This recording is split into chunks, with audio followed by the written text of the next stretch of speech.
الحمد لله الذي كفى وسلام على عباده الذين اصطفى أما بعد فقد قال الله تبارك وتعالى في القرآن المجيد والفرقان الحميد أعوذ بالله من الشيطان الرجيم بسم الله الرحمن الرحيم وقال الملك ائتوني به فلما جاءه الرسول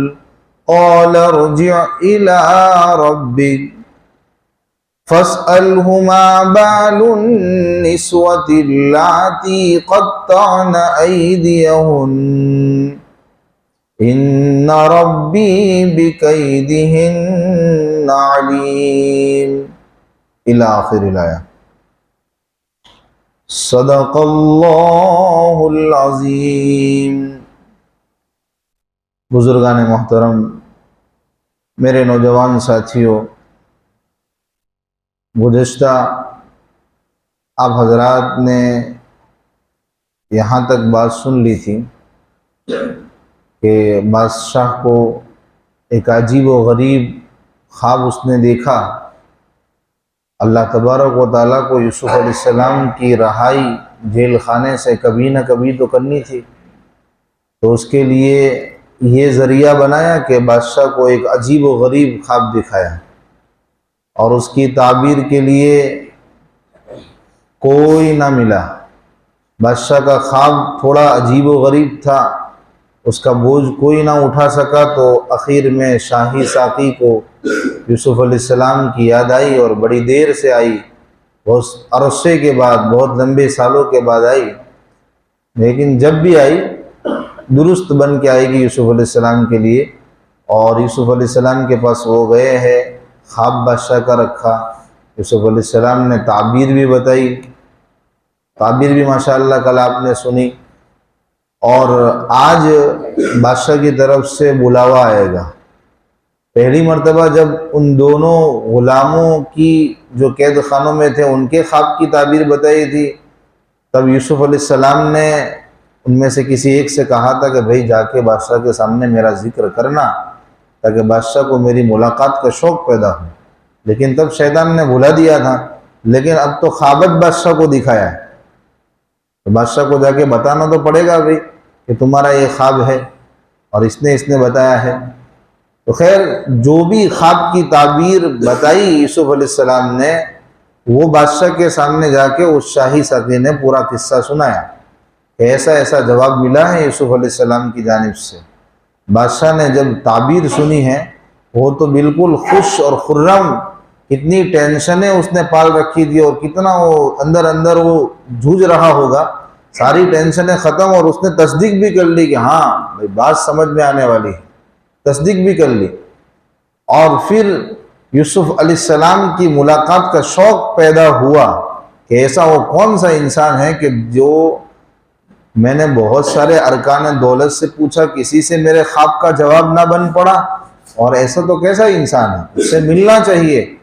تو اس کا تذکرہ ہے کہ بادشاہ کو اب یوسف علیہ السلام سے ملاقات کا شوق ہے، ان کو بلانا چاہتے ہیں. اللہ تبارک و تعالیٰ نے قرآن کریم میں فرمایا وَقَالَ الْمَلِكُ ائْتُونِي بِهِ، بادشاہ نے کہا تم اس کو میرے پاس لے کر آؤ، یوسف کو میرے پاس لے کر آؤ، یعنی قید خانے سے جلدی باہر نکالو، ان کو جلدی میرے پاس لے کر آؤ، مجھے اس شخصیت کو دیکھنا ہے، اس باکمال انسان کو دیکھنا ہے. لیکن وہ باکمال انسان کے پاس جب قاصد بلانے کے لیے جاتا ہے کہ بادشاہ کا بلاوا آیا ہے، سرکار آپ کو یاد کر رہے ہیں، ہمارے آقا آپ کو یاد فرما رہے ہیں، تو حضرت یوسف علیہ السلام کا جواب سنیے. وہ فرماتے ہیں فَلَمَّا جَاءَهُ الرَّسُولُ قَالَ ارْجِعْ إِلَىٰ رَبِّكَ، جب قاصد ان کے پاس آیا ہے اور آ کے یہ سب باتیں رکھی کہ بادشاہ نے آپ کو یاد فرمایا ہے، تو تو یوسف علیہ السلام نے کہا اپنے سرکار کے پاس واپس جاؤ، اپنے مالک کے پاس، اپنے آقا کے پاس واپس جاؤ۔ کیوں واپس جاؤ؟ کہ بھی میرے پہ جو الزام لگا تھا یہ کہ میں جیل میں اتنے سال رہا ہوں، تو جو معاملہ پیش آیا تھا اور جس کی بنیاد پر یہ سب کچھ کرنا پڑا، جیل میں مجھے اتنا عرصہ رہنا پڑا، تو یہ ساری تحقیقات ہو جاوے، اس کے بعد میں باہر آؤں گا۔ دیکھو 7 سال کے قریب رہے ہیں، اس کے باوجود بھی ایک نبی کا دل یہ نہیں چاہ رہا ہے کہ میں باہر آ جاؤں۔ بھئی کسی کو ایک لمبا عرصہ جیل کے اندر ڈال دیا جاوے اور اس کو خبر دی جاوے کہ آج تیری رہائی ہے، جیل کھولیں گے تو وہ کچھ پوچھنے رہے گا کہ بھی میرا جرم کیا تھا؟ بھئی چھوڑو نا، سب جرم لگا تھا کہ نہیں لگا تھا، کہ کیا ہوا تھا، کہ کیوں جیل میں گیا تھا، ابھی رہائی ہو رہی ہے، اس کی خوشیاں مناؤ، گھر والوں سے جا کے ملوں گا، میرے لال کو دیکھوں گا، میرے بیٹے کو دیکھوں گا، بیٹی کو دیکھوں گا، اس کو یہ فکر ہوتی ہے۔ لیکن یوسف علیہ السلام اللہ نے غضب کا انسان بنایا تھا، کتنے خوبصورت سیرت کے مالک انسان تھے کہ جیل کے اندر اتنا لمبا عرصہ گزرنے کے باوجود بھی ان کی چاہت یہ ہے کہ پہلے بھئی وہ معاملہ جو پیش آیا تھا اس کو سولو کرو، اس کی تحقیقات کا میرا مطالبہ ہے، میری چاہت ہے کہ وہ ساری چیزیں سولو ہو جاوے، اس کے بعد میں آؤں گا۔ تو فرما رہے ہیں ارجع الی ربک، اپنے سرکار کے پاس واپس جاؤ اور ان سے جا کر کہو فَاسْأَلْهُ مَا بَالُ النِّسْوَةِ اللَّاتِي قَطَّعْنَ أَيْدِيَهُنَّ، ان عورتوں کا کیا ہوا جنہوں نے اپنے ہاتھ لہو لہان کر دیے تھے، اپنے ہاتھ لہو لہان کر دیے تھے نا یوسف علیہ السلام کی خوبصورتی کو دیکھ کر۔ زلیخا کے ساتھ جو معاملہ پیش آیا تھا کہ وہ عشق میں پڑ گئی تھی اور اس نے عورتوں کو آمادہ کیا تھا، دعوت پہ مدعو کیا تھا، اور وہ عورتیں ایک وقت جب تک یوسف علیہ السلام کے حسن کی جھلکی نہیں دیکھی تھی، اس سے پہلے تو اس عورت کو تانا مر رہی تھی، جو در حقیقت تانا نہیں تھا، مکاری تھی، رال ٹپکا رہی تھی، ان کو بھی دیکھنے کی چاہت تھی۔ اور جب یوسف علیہ السلام کو دیکھا ہے تو ان کے حسن کے آگے وہ جن چھوریوں سے ان کو کھانے کی چیزیں کاٹنے کے لیے دی گئی تھی، انہوں نے اپنے ہاتھ کاٹ ڈالے، لہو لہان مجلس ہو گئی تھی۔ تو ان عورتوں کو یوسف علیہ السلام یاد فرما رہے ہیں کہ ابھی ان عورتوں کا کیا معاملہ ہے، کیا ماجرا ہے، کیا ان کی سچویشن ہے، اور یہ معاملے کی تحقیق بحقیق کچھ ہوئی کہ نہیں ہوئی۔ یوسف علیہ السلام کے انداز بیان سے تو یہی لگ رہا ہے کہ بادشاہ کو اس واقعے کی پوری خبر ہے، لیکن پھر بھی یہ تحقیق کے مجھے چاہیے، تحقیق کرو۔ اس کے بعد ان عورتوں کا کیا ہوا کہ جنہوں نے اپنے ہاتھوں کو لہو لہان کر دیا تھا، ان ربی بکیدہن علیم، یقیناً میرا رب ان کے مکر سے واقف ہے۔ بھئی سرکار آپ کی ہے اور آپ ابھی دنیا کے رب اور دنیا کے مالک اور آقا ہو سکتے ہو، سرکار ہو سکتے ہو، آپ کو چاہے میرے بارے میں پتہ ہو نہ ہو، میرا رب تو جانتا ہے کہ میرا اس میں کوئی قصور نہیں ہے، میں تو بالکل بے گناہ تھا اور بغیر کسی جرم کے جیل میں رہا ہوں، اور میرے رب کو ان عورتوں کی مکاریوں کا علم ہے کہ وہ عورتیں کیسی مکار تھی، ان کی برائی کیا تھی۔ میرے بارے میں اللہ کو تو معلوم ہے کہ میں مجرم نہیں ہوں، لیکن آپ کی سرکار کو معلوم نہیں ہوگا، اس لیے آپ کو چاہیے کہ آپ اس معاملے کی تہ تک جائیں اور تحقیق کریں کہ آخر اس میں بات کہاں تک پہنچی ہے۔ ابھی بھی وہیں لٹک رہی ہے کہ بھئی زلیخا نے تو الزام دیا تھا، پھر اس کے شوہر نے معاملے کو دبانے کے لیے الزام ہٹا بھی دیا، پھر عورتیں بھی، یعنی عورتوں کا قصور تھا کہ یوسف علیہ السلام کا قصور تھا، یہ بالکل دو چار کی طرح بالکل واضح ہو جاوے، اس کے بعد بات آگے بڑھے گی۔ اس کے اندر چلیے آگے، قال ما خطبكن اذ راوتن يوسف عن نفسه قلنا حاش لله ما علمنا عليه من سوء۔ بادشاہ نے کہا کہ تم عورتوں کا کیا ماجرا ہے، کیا حالت ہے، کیا معاملہ ہے، جب تم نے یوسف علیہ السلام کو ان کے نفس کے بارے میں ڈورے ڈالے تھے، ان کی نفس سے شادکام ہونے کے لیے ان کے اوپر جو ڈورے ڈال رہی تھی، ابھی کیا حال ہے۔ یہ بادشاہ کا انداز بیان دیکھو کہ بادشاہ ان کو کھلم کھلا کہہ رہا ہے